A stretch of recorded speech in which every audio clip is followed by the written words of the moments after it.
Hi అండి. ప్రస్తుతం మొన్న పెహల్గాంలో టూరిస్టుల మీద దాడి జరిగినప్పటి నుంచి నేషనల్ మీడియాలో, ముఖ్యంగా మెయిన్ స్ట్రీమ్ మీడియానే, గోధీ మీడియా అంటారు దాన్ని, ఏ మీడియానో లేదు ఏదో ఒకటి అయితే ఇంకేముంది, మన భారతదేశం అంతాను అసలు మొత్తం పాకిస్తాన్ గొంతులు ఎండబెట్టబోతున్నది. వాటికి ఒక్క చుక్క కూడా, వాళ్ళకి ఒక్క చుక్క కూడా నీళ్లు ఇచ్చే ప్రశ్న లేదు.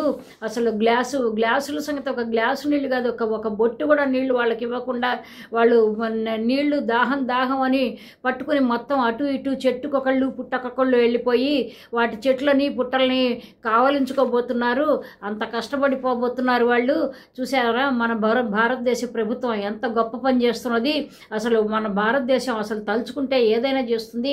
ఎందుకంటే విశ్వగురు ప్రపంచం ఇది, మన దేశం విశ్వగురువుకి సంబంధించిన దేశం కాబట్టి అలా ఉంటుంది. అది ఓ అని అంటే చాలామంది కూడా నువ్వు చాలా అనుకుంటున్నారు, అబ్బో ఇంకేముంది నాతో కూడా నేను అడిగితే ఏంటి ఇట్లా అయిందంటే ఇంకా బాగా అయిపోతుంది పాకిస్తాన్ వాళ్ళకి, అక్కడ నీళ్ళు దొరకవు కదా అని.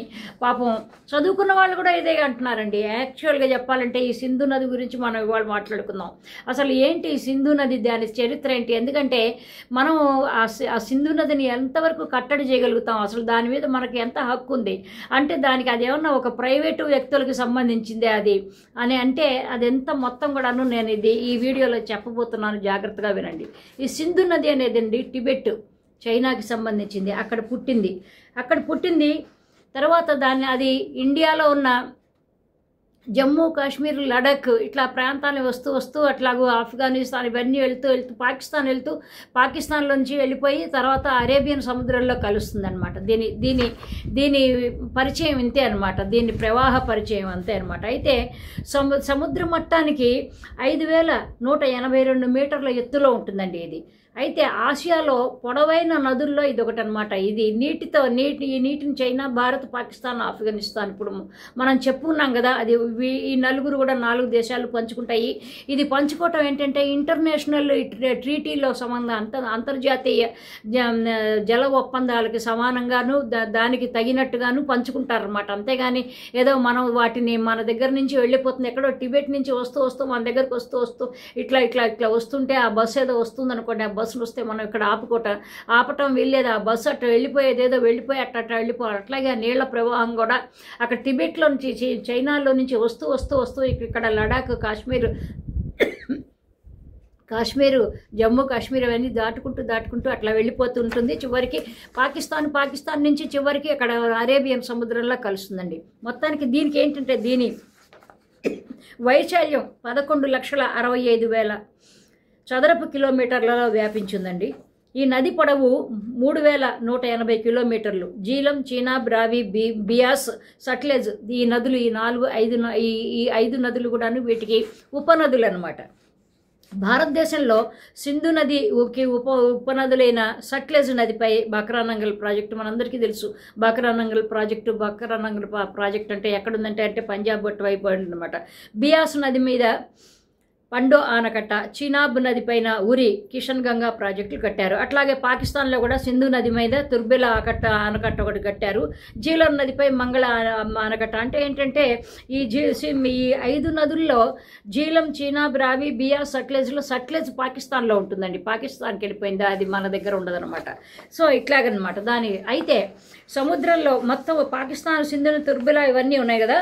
దాదాపు 3,200 కిలోమీటర్ల పొడవున్న సింధు నదిలో మన భాగం ఎంత అండి తెలుసా? ఓన్లీ 800 కిలోమీటర్లు మాత్రమే. మిగిలిందంతా పాకిస్తానే. అంటే ఏంటంటే 432 అనుకోండి. 432 అంటే మనకి 800 మనకుంది. మరి 3,200 అంటే మరి మిగిలినవన్నీ వాటి దగ్గరే ఉందన్నమాట.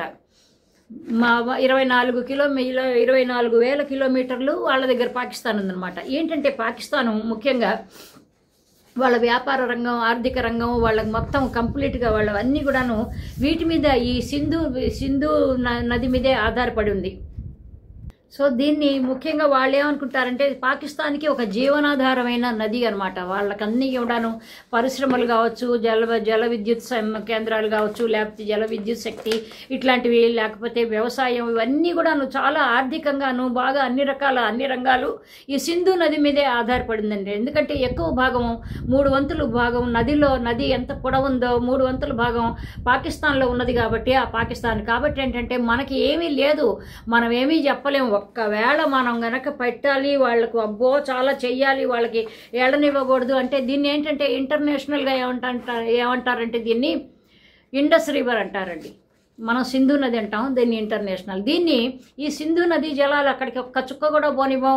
పాకిస్తాన్ వాడు దాహమో రామచంద్ర అని అర్రులు దాసి చావాల్సిందే అంటున్నాం, కానీ అట్లా ఏం కుదరదు, అసలు ఏ విధంగానూ మనం చేయలేము. ఒకవేళ పాకిస్తాన్కి నిజంగాను ఆ నీళ్లు ఇక్కడ నుంచి ఆపేయాలి అంటే చాలా చాలా ఖర్చు ప్రయాసలు లోబడి ఉన్నాయి. ఒక 20 సంవత్సరాలు ఎంతో ఖర్చు, ఎంతో బాగా డబ్బులు పెట్టినా కానీ ఒక 20 సంవత్సరాలు బిగిన పనిచేస్తూ ఒక్క రోజు కూడాను ఆదివారం సోమవారం అని లేకుండా ఒక్క రోజు కూడా ఆపకుండా కంటిన్యూస్గా 100 మందితో పని చేయిస్తుంటే అప్పుడు ఆనకట్టలని ఇవన్నీ డ్యామ్లు, హైడ్రో పవర్ ప్లాంట్లు, అవన్నీ ఫాస్ట్ ట్రాకింగ్ ప్రాజెక్ట్స్ వీటన్నిటి కట్టి ఒక రకంగా ఆపగలం. కానీ అట్లాంటి సమయంలో ఇప్పుడు ప్రస్తుత పరిస్థితులు అయితే ఏదీ లేదండి. కాబట్టి మనం అనుకుంటాం మన నాయకులు ప్రగల్భాలు పలుకుతూ ఉంటారు, కానీ ఆ ప్రగల్భాలు ఎప్పుడూ మనం నమ్మకూడదు. ఏదో 4 రోజులు ఎన్నికలు అయ్యే వరకు రక్తంతో చిందిస్తాము, లేకపోతే రక్తము నీరు కలవవు, అది ఇది ఏవో పిచ్చి డైలాగులన్నీ చెప్తూ ఉంటారు ఈ రాజకీయ నాయకులు. కాబట్టి ఏంటంటే ఇది వాస్తవం ఏంటంటే సింధు జలాలు వాస్తవం ఇదన్నమాట. కాబట్టి అది మన దగ్గర పుట్టలేదు, అది పుట్టింది ఇక్కడ కాదు, అది ఏదో మన దేశం నుంచి వెళ్ళిపోతూ అరేబియన్ సముద్రానికి వెళ్ళిపోతూ ఇండియాని, పాకిస్తాన్ని, ఆఫ్ఘనిస్తాన్ ఇవన్నీ దాటుకుంటూ వెళ్ళిపోతుంది. అన్నంత మాత్రాన ఏదో అని వాళ్ళు చెప్తే, రాజకీయ నాయకులు చెప్పినంత మాత్రాన చదువుకున్న వాళ్ళు కూడా ఇదే చాలా నమ్ముతున్నారండి. కాబట్టి ఏంటంటే వాస్తవాలు తెలుసుకోవాలి నిజంగానే. అంటే ఓహో బాగుంటుంది, వినటానికి చాలా బాగుంటుంది, అబ్బో పాకిస్తాన్ వాడి గొంతులన్నీ ఎండగొట్టేస్తున్నది, మన భారతదేశం ఎంత గొప్పది అని అనుకోవటానికి బాగుంటుంది, కానీ ఇట్స్ నాట్ పాసిబుల్ అంట అనమాట. కాబట్టి ఏంటంటే ఈ విషయం మీద తీవ్రంగా స్పందించారు ఆయన. ఎవరంటే ఆయన స్వామి అవిముక్తేశ్వరానంద స్వామి అనమాట. ఆయన ఉత్తరాఖండ్కి జ్యోతిర్మఠానికి అనమాట. ఆయన శంకరాచార్య. గుజరాత్లోని ద్వారకా పీఠానికి కూడా శంకరాచార్య. ఆయన గొప్ప తత్వవేత్త అండి ఆయన. ఒకవేళ సింధు జలాలను మనం పాకిస్తాన్ వెళ్లకుండా చేయాలంటే ఇదిగో ఇవన్నీ కూడా ఇంత కట్టాలి, 20 సంవత్సరాల్లో కట్టాలి.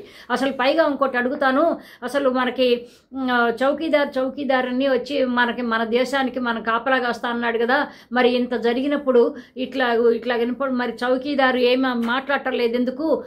నేనంటాం కాదండి, శంకరాచార్య అన్నారన్నమాట. ఆయన అవిముక్తేశ్వరానంద స్వామి ఆయన అన్నాడనమాట. ఆయన ఏమంటాడంటే, మరి మన ఇంట్లో మనం ఎక్కడికన్నా వెళ్తూ ఏదో ఒక ఇల్లుకి తాళం పెట్టేసి చౌకీదార్ని ఒక సెక్యూరిటీ వాచ్మెన్ని పెట్టి వెళ్తాము.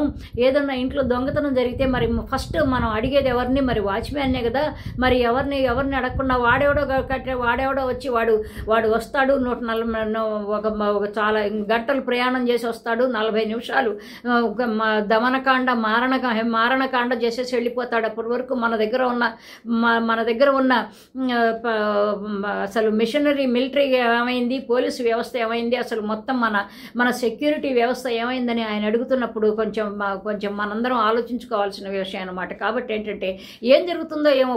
పైగా ఇంకోటి, ఇక పాకిస్తాన్ వాళ్ళు అని మనకి రుజువు సాక్ష్యాలు దొరికితే మరి ఇంటర్నేషనల్గా మనం పోరాడాలి. అంతేగాని మన ఊరికి అదిగో నీళ్లు కట్టేస్తాము, వాళ్ళకి అన్నం మానేసేస్తాము, వారికి అది చేయము ఇది చేయము అంటే అట్లా సిల్లీగా చిన్నపిల్లల ఆటలాగా ఉంటుంది. కానీ ఏంటంటే ఇది ఏ పద్ధతిగాను ఇంటర్నేషనల్ అంతర్జాతీయ లెవెల్లో ఇది ట్యాకిల్ చేయాల్సిన విషయం. కానీ ఇప్పుడు మనం కనుక ఈ నీళ్ళని కనుక ఇట్లా అటు ఇటుగాను ఇక్కడే కట్టేస్తే అది మళ్ళీ అంతర్జాతీయ ట్రీటీకి ఒప్పందానికి ఒక భంగం కలుగుతుంది. మళ్ళీ మనం వాటికి కోర్టులు వెంబడే తిరగలేక చావాలి. కాబట్టి ఏంటంటే ఇవన్నీ కాదు కానివ్వండి, ఇది సింధు నది గురించి.